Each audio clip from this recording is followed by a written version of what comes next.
music. Yeah.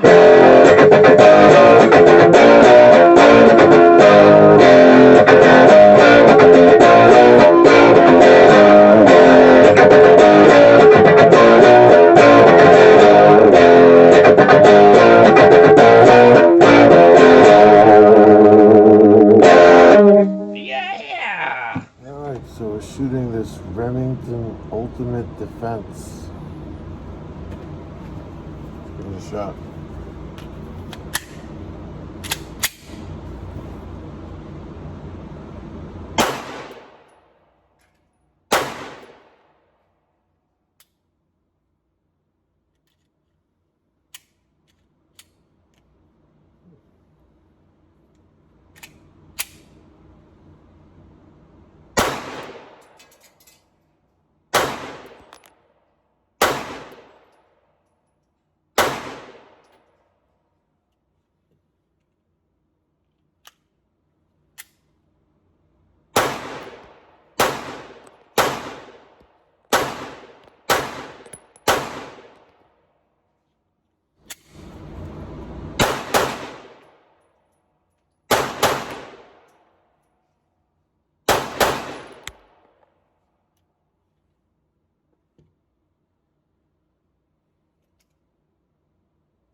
All right, Milsurp Garage. Welcome back, everyone, to another episode of How to Get Your YouTube Channel Demonetized. That's right. Just feature some firearms, and you'll be well on your way. Well, what do we have for you guys today? The Glock 42. I know this looks like just a regular Glock sitting here when you don't have any scale, but then the fact that I can completely make this thing disappear with my palm, you know, or when I bring a Glock 17 next to it, and you can really see the size of the Glock 42 is a subcompact. Glock calls this a subcompact slimline. That's what they call it. Subcompact, obviously, because it's not just small. You could get like a here's the Glock 17, right? You could get the Glock 26, which is a compact version, still double stack magazine, and it's like a compact version of the 17 or the 19. It's just kind of like everything shortened, the grip shortened, the barrel shortened. The difference with the subcompacts is it's not just that it's made smaller, it's a completely different manufacturer where the magazines are single stack. And they're not just like a shortened version. It's like everything is actually shrunk. Subcompact and slimline. Obviously, the slimline is because of that, the single stack magazine.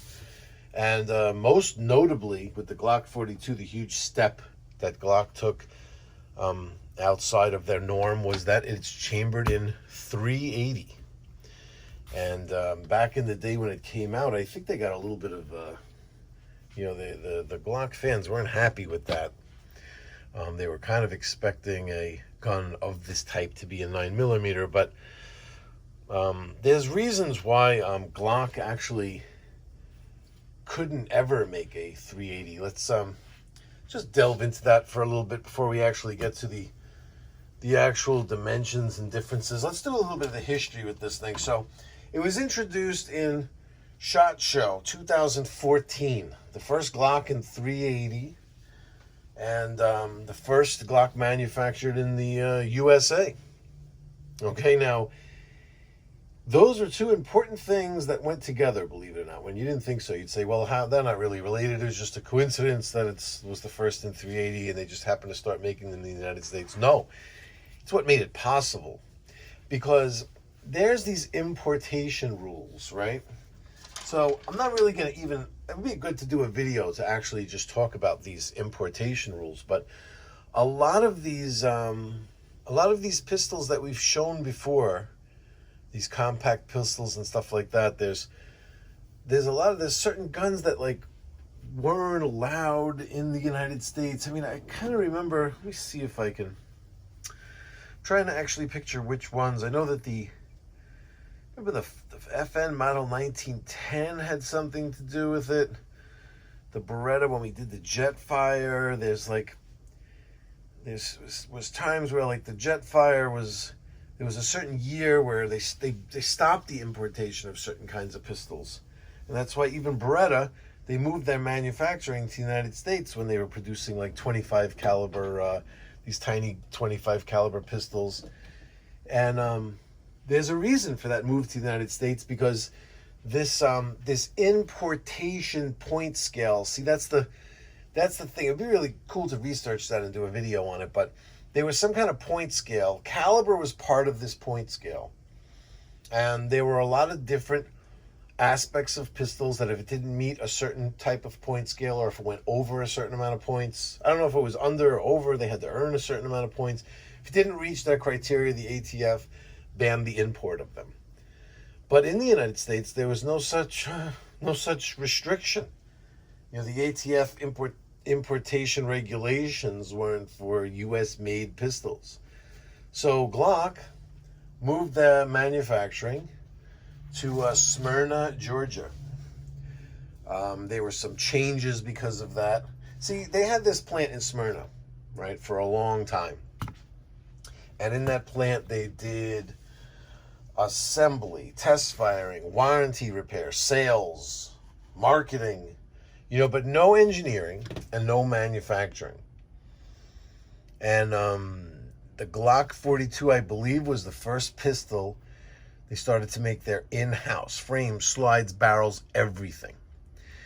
And that eliminated that restriction that they couldn't import 380 pistols. You wouldn't have to worry about importing 380 pistols. Now, it's not that Glock didn't make 380 pistols back then. They did. The ones that weren't allowed in here were the Glock 25 and the Glock 28. Now, basically, what the Glock 25 was, it was introduced in 95. That was basically a Glock 19 in 380. Not quite that simple, that it was just chambered for a smaller round. There were a lot of differences with the gun, because the Glock 19, the size of the slide, the weight of it, in order for a 380 to cycle that action, it had to be a blowback pistol. So it wasn't your typical blowback pistol, because the barrel wasn't locked in. The barrel was free floating, and it's an interesting design. Don't have one. Poke around on YouTube if you're interested. Check it out. I'm sure there's videos on them.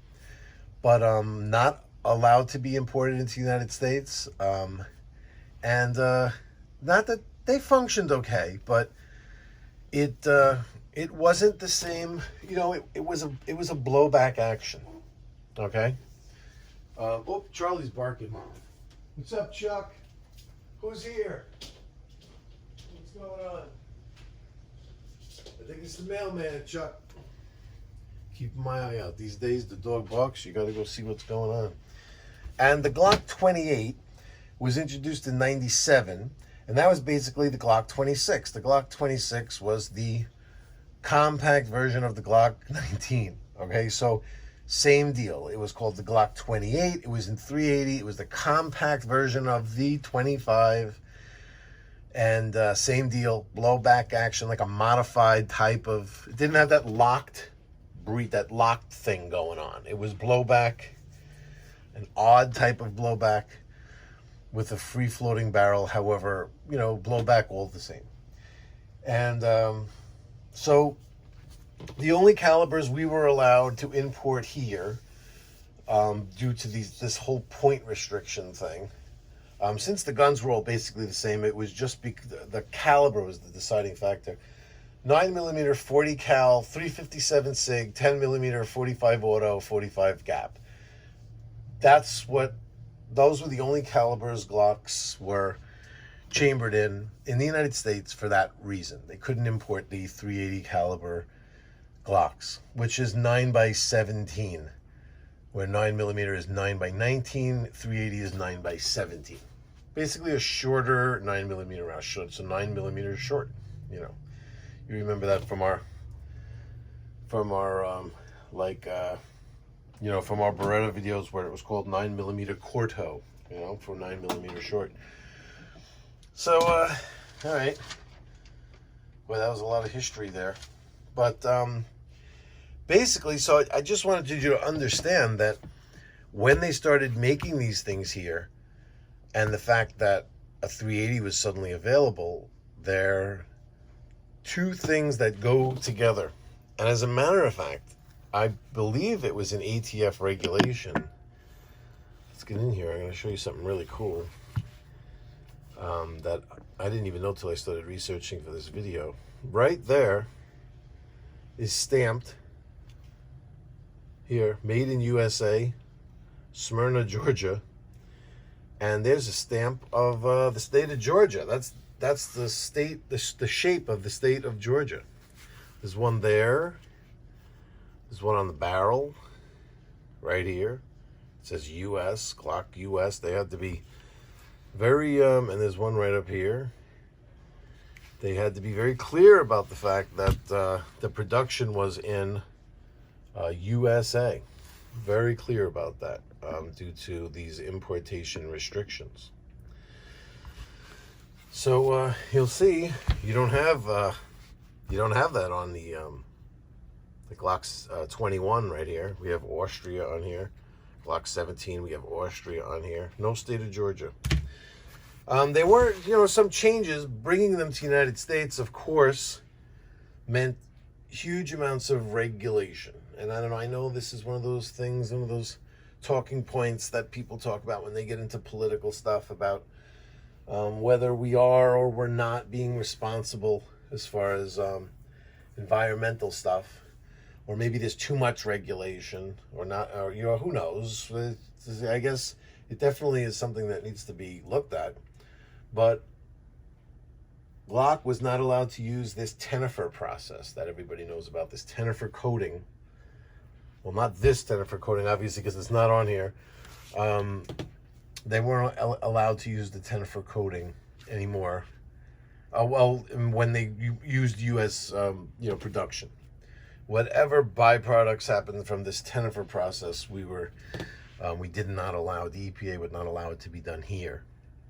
So, you know, Glock had kind of switched it up. I know I had read when, this is a Gen 5, and I had read that in the Gen 5 it wasn't a Tennifer coating anymore, it was something different.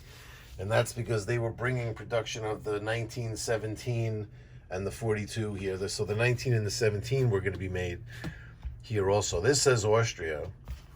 So this one was produced in Austria. Not sure now if they actually have the Georgia emblem. I don't know. Someone that's like an expert on Glocks would really know about whether they're manufactured here yet. If that actually happened, if what I'm reading actually happened. But I know for sure that these don't have a Tennifer coating. But still feels durable and cool regardless, whatever it is. So let's delve into this thing a little bit. Let's I want to say re-clear it, because of course I've cleared it and cleared it again, and then checked it even one last time before the video. We got our realistic snap caps right here. Go break for a second to just give a little thumbs up to this company. If you're a friend to this channel, you know about these things. These are realistic snap caps, which are dummy rounds that are totally inert. They have a soft firing pin protection, silicone-y kind of pad there in the primer pocket. They have these super bonded projectile-like tips here that will not loosen up or fall off, and true brass cases here. That these things are the weight and the feel of actual ammunition, and durable as hell. And I love these things. It's so cool to play with them. You can do function testing and like I'm doing right now, just loading it and checking out how a gun functions without ever having to worry about any type of discharge.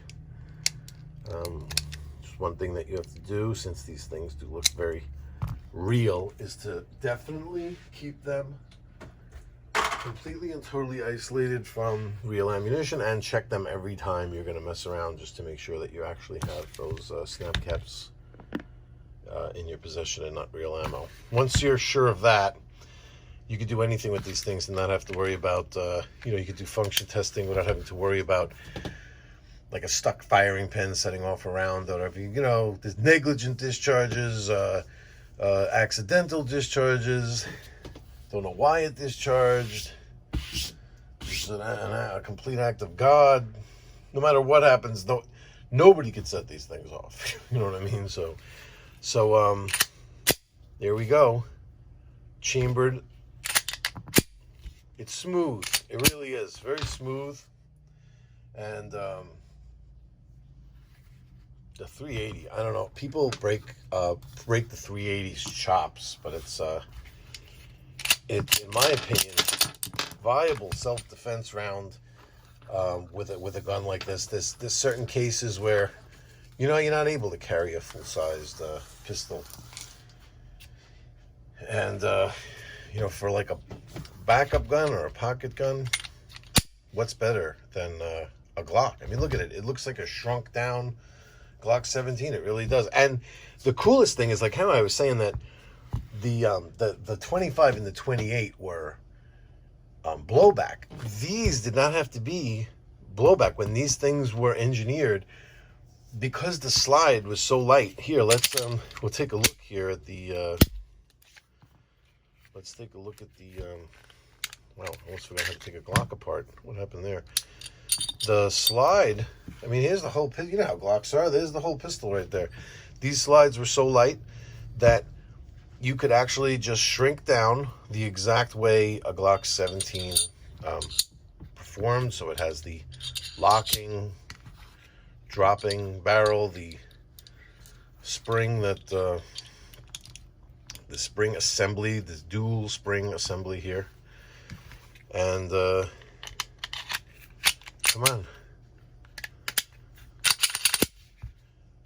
No blowback here. We have a traditional, it's just acting like a little baby Glock 19 or Glock 17. That's what it's functioning as. By the way, we could swap this we could swap this magazine release if you're a lefty to the other side. It's like it could come out and go back in the other way. And of course the loaded chamber indicator. If you feel it with your finger right here, you can see it's flat, smooth with the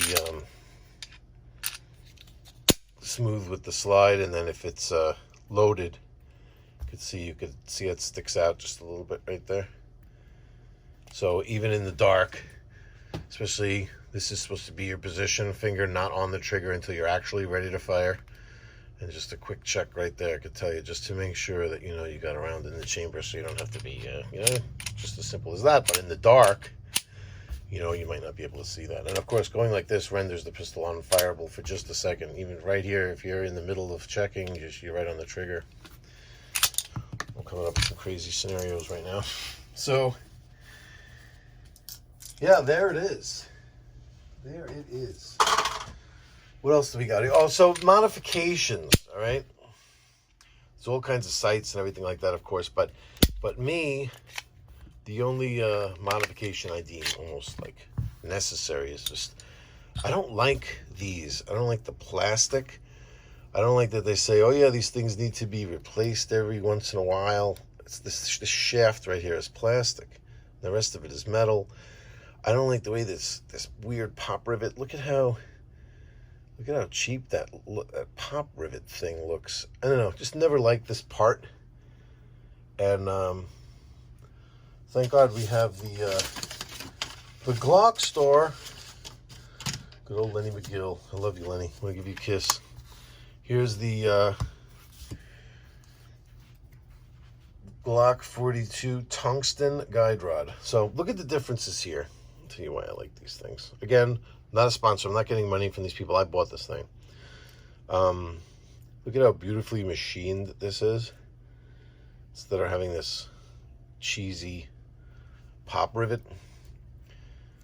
Even the springs themselves just look nicer. The shaft here is tungsten.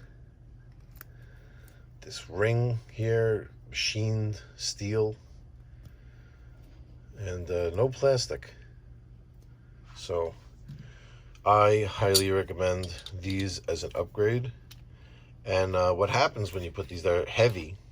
So it's supposedly putting a little weight on the nose of the pistol makes it feel a little better. I think that's more with the larger pistols. This might actually feel a little funny at first because it's so small to have the weight up front. But the 380 is not a super mild recoiling round. There's a little bit of pop there. You know what I mean? It's not a 32. It's not a 25. The 380, especially if you're using hot 380, like, let me see, do I have a box of stuff knocking around? I don't see one right here, but I have some hot, like, 380 stuff. That's, you know, when I fire it out of here, I wouldn't even fire it out of my older 380 pistols. As a matter of fact, I think I broke the Remington Model 51. I think I broke this guy with, I fired it by mistake. I used some of that ammo by mistake. Remember that whole fiasco? If you take a look back, I broke that gun in like 3 shots and had to find a breech block, which was almost impossible. So I fired it again with milder 380, but I'm always afraid to fire that pistol. Let's look at some stats, shall we? So here's the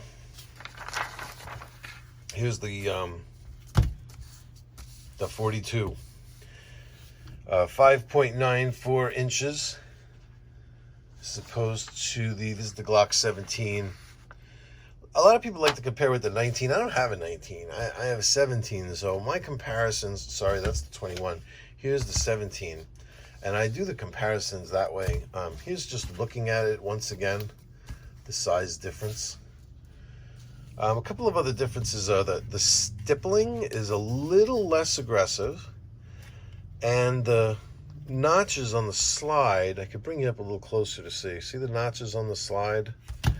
They're just not quite as aggressive. You see here on the 17, they're much more aggressive. And on the 42, they're not so much. And the reason for it is because it's a pocket gun. They want it to be just a little bit sleeker and smoother to not catch on things, you know, if you're carrying it in your pocket. But definitely just like a miniaturized version. That's the bottom line.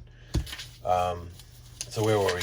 The overall length, 5.94 compared to the 17's 8.03. So basically 6 inches to 8. So it's like a full 25% smaller.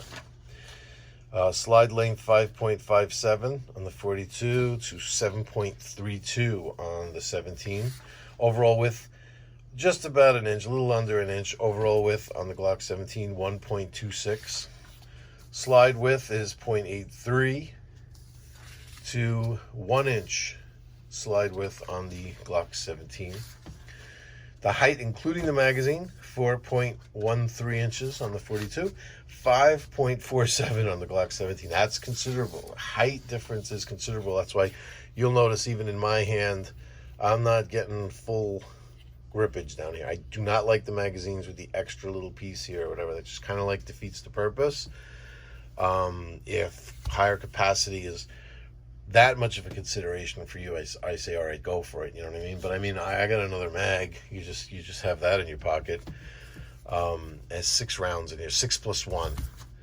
In my opinion, if for a pocket gun, if you're not getting it done in 7 rounds, you're I don't know what you're up to. You know what I mean? But I guess they say prepare for anything. But I really don't think it's just the difference that making it that much longer just for another round or two. It's kind of defeating the purpose of being able to easily conceal this thing, you know. I'm a fat guy. It's really hard for me to waist, like inside the waistband, carry anything. So the pocket guns are a big favorite of mine. And the last thing I want to do is make them larger. You know what I mean? I just assume stick an extra magazine in the other pocket. So yeah, there we were. That was the height. And then, you know, line of sight and sight radius stuff here for the polymer steel, or GNS, Glock night sights, I would suppose that is. Here's the differences there. And the distance of the trigger pull, 2.4 inches to 2.83 inches. So very similar. The triggers, obviously, it's not going to be a huge amount of difference in the trigger. But the cool thing about Glocks when it comes to the trigger, you want to talk about trigger, is that, you know, there's a lot of people are big fans of, like, you know, the single action, double action pistols, like, say we take the SIG here, right? So with the SIG, you'd have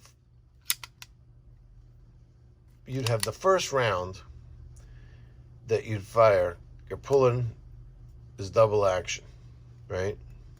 Bang. And it slides in the cycle. Then every round after that is now a fraction of the trigger pull, a fraction of the distance. So they say what happens is you draw the gun, the first round, like, I don't know, so if you have a tremendous amount of training, this wouldn't be true, but just in general, the first round's going to go low because of that long trigger pull.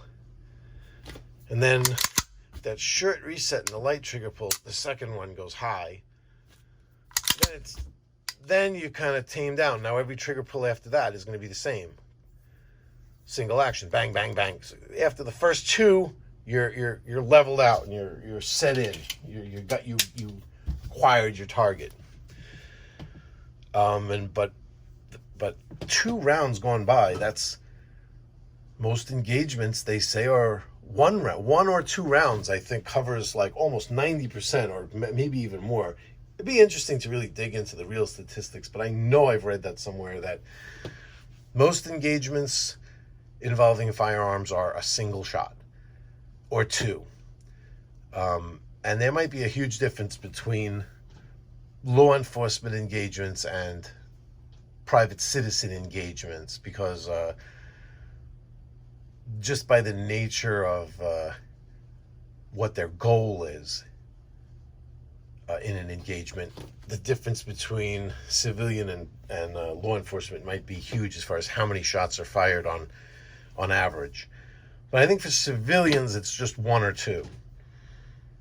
And the thing about Glock that's really cool is that every trigger pull, no matter what condition the gun is in at that point, whether it's your first shot, the last shot, and then 1 shot in the magazine, no magazine in the gun even, and you just open it up, drop a round in like I did before or whatever, it's still, every trigger pull is exactly the same. So all of your training, all of your going to the range, like a lot of civilians that have a carry gun, they don't really make it to the range all the time. They don't have to qualify. They don't have to, it's not part of their job that they qualify or whatever. It's, you know, some might go to the range once and then just carry it. There might be some people that buy guns and carry them in their pocket and they never went to the range and shot it, maybe. Who the hell knows? But certainly not, the general public certainly isn't as well trained as law enforcement. And for the general public, maybe something where every single trigger pull is exactly the same is going to wind up being better, I would think. So that's the big bonus for Glocks as far as the trigger pull. That just every trigger pull is the same all the time. There aren't many other guns. Look through your gun collection and try to find other ones that are like that. You know, Glock has an interesting thing going on where the trigger pull every single time, like when you cycle it, you're only setting the striker fired, obviously. You're only setting the striker, I think, 25% of its way back, and then the pull, when you're pulling, you bring it back the rest of the way till it releases. It's a very unique thing, a very unique design that functions really well for, like, say, reliability and consistency. Glock 42. Look at the size of this thing. It's just so it's like it's hard for this not to be your favorite Glock. It's not supposed to be your favorite. It's supposed to be a necessary addition to the family. That's what it's really supposed to be, because you go like, well, you know, you got the 17. Sorry, here's the guy keep putting. Here's the Glock 21, the monster. You know, and you got, this is in 45. You got the Glock 17, the 19, big law enforcement gun, the 19. And then you have compact versions of the 19 and the 17 and the 26. There's a lot of Glocks knocking around that you could say they're your favorite. This one, it's made. You're just supposed to go like, well, yeah, I guess they needed to come out with a subcompact, slimline, you know, pocket gun. You know, just for those annoying people that like pocket guns that are in 380. But you know, who cares about them? They're silly. They're carrying an underpowered pistol and they don't know what they're doing. But it's really hard for this thing not to be my favorite. Sorry. It's everything that every other Glock is